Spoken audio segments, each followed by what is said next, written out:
तो चलिए प्रश्न को पढ़ते हैं।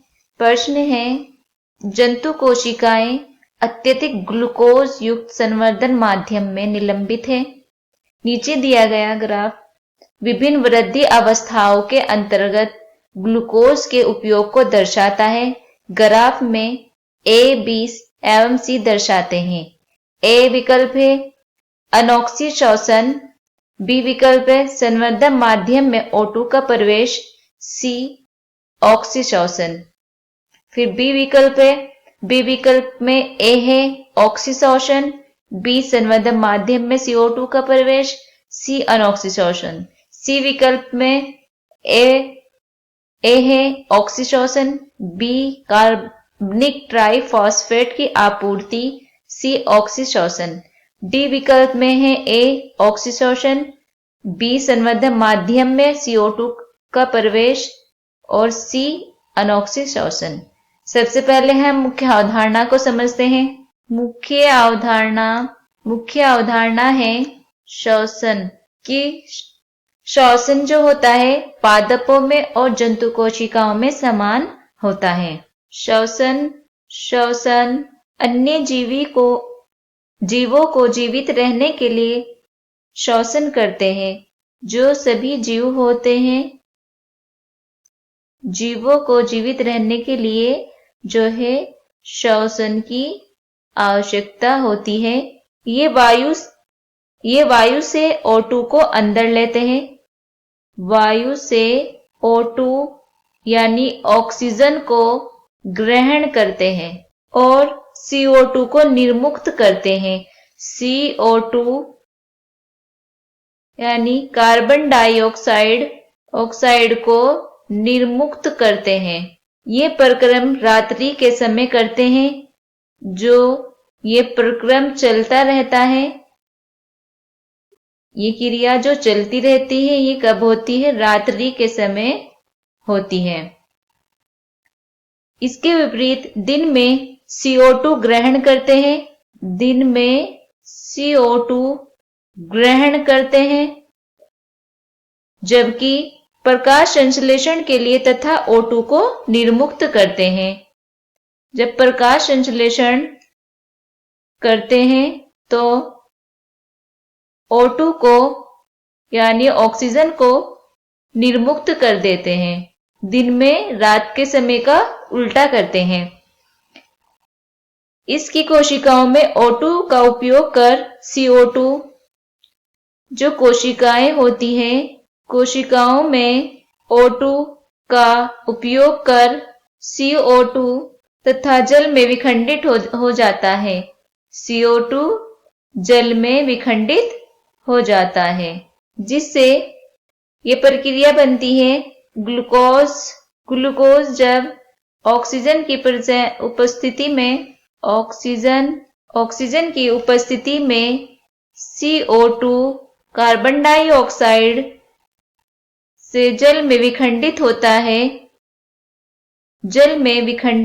है तो क्या प्राप्त होती है? ऊर्जा प्राप्त होती है। जब ग्लूकोज ऑक्सीजन की उपस्थिति में CO2 और जल में विखंडित होता है तो उससे हमें ऊर्जा प्राप्त होती है, जो कि उपयोगी होती है। पेड़ पौधों की पत्तियों में सूक्ष्म छिद्र पाए जाते हैं, जिन्हें रंध्र कहते हैं। यही रंध्र O2 में CO2 विनिमय होते हैं। श्वसन जो होता है दो प्रकार का होता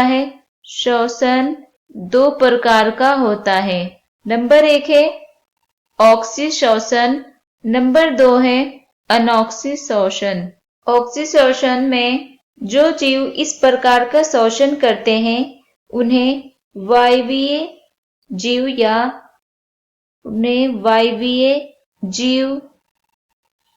या ऑक्सीशोषण कहते हैं। इस प्रकार के शोषण के अंतर्गत कार्बनिक खाद्य पदार्थ जैसे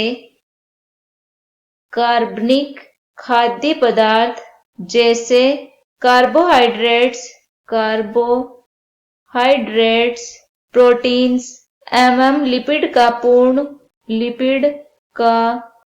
का पूर्ण ऑक्सीकरण ऑक्सीकरण वायुमंडल में उपलब्ध ऑक्सीजन का उपयोग करके होता है। ऑक्सीजन का उपयोग करके होता है। इसमें ग्लूकोज विघटित होकर, जो ग्लूकोज होता है विघटित होकर CO2 एवं H2O निर्मित करता है, यानी कि CO2 को प्लस H2O को बनाता है। इसमें वायुमंडल की ऑक्सीजन का खर्च होता है और इसके विपरीत CO2 बाह्य वातावरण में मुक्त होती है। ये गैसीय विनिमय कहलाता है। गैसीय विनिमय कहलाता है। दूसरा है अनॉक्सिशोषण। अनॉक्सिशोषण को, इस प्रकार के शोषण को अंतरागुणक शोषण भी कहते हैं।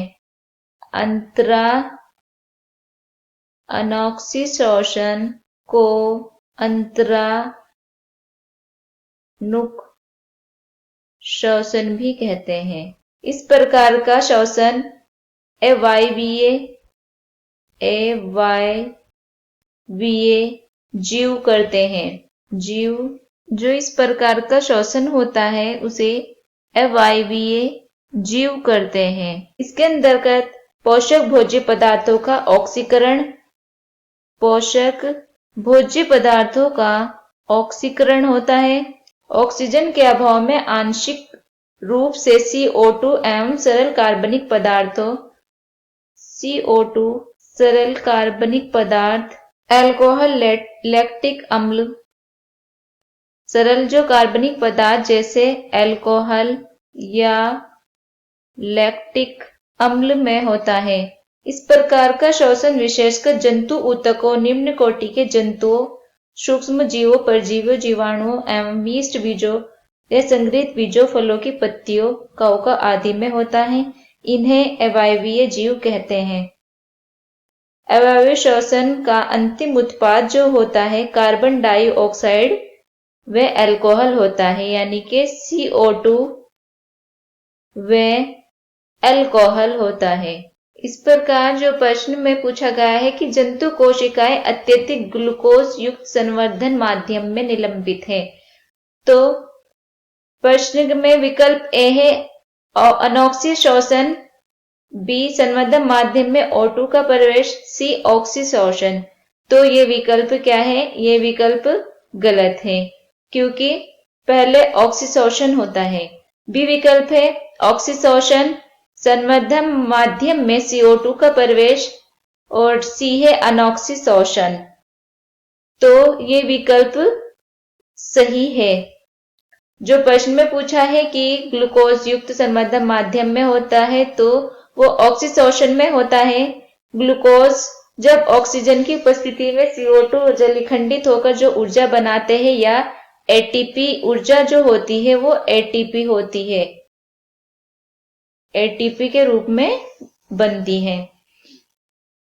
तो सबसे पहले ऑक्सिशोषण होगा, उसके बाद संवर्धन माध्यम में CO2 का प्रवेश होता है, फिर अनॉक्सिशोषण होता है। आशा करते हैं कि इस प्रश्न का उत्तर आपको समझ आया होगा। धन्यवाद।